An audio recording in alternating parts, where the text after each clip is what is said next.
Hello， 各位观众朋友，大家好，我是金河中医诊所的陈博胜医师。今天要来跟大家分享一个颠覆大家想法的健康新知，就是关于维他命 C 到底对于感冒适合不适合使用。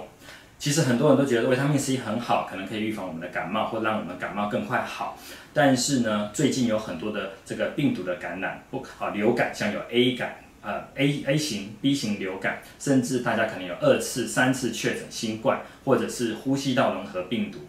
这几类的病毒都会让我们的感冒呢，会留下一个很严重的后遗症，叫做咳嗽。然后我最近有非常多的患者呢，他们就会可能咳了1个礼拜、2个礼拜，甚至1、2个月，然后就会跑来看中医。结果我发现他们呢都喜欢喝维他命 C 的发泡锭。这个不行，或者是吃维他命 C 锭也不好，他们就觉得说奇怪，维他命 C 不是很好吗？为什么不能呢？刚好就是在8、9月到现在，非常多的人，他感冒之后呢，然后咳嗽，然后就一直不好，他可能也会继续看医生，自己呢就会觉得说，我可能要来吃一点维他命 C， 让我好得更快。结果没想到一拖了1个礼拜、2个礼拜、3个礼拜，好。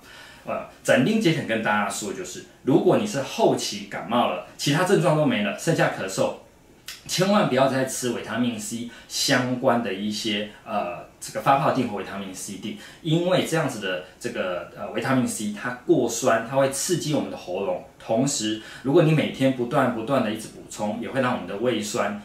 会去刺激我们的一个食道，造成咳嗽。所以呢，这一大类的人他会觉得很奇怪，我的咳嗽怎么一直不好？然后就一直喝维他命 C， 结果就这样子恶性循环，不断的循环。所以他们来看中医的时候呢，除了我们会根据他的症状给他一些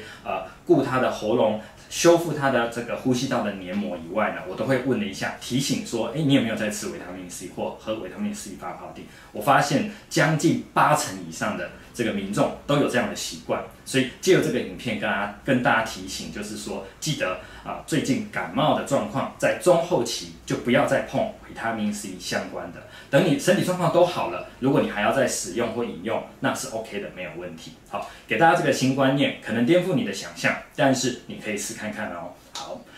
关于这个频道，如果有兴趣的观众朋友，可以帮我们按个赞，或者是帮我们订阅小铃铛。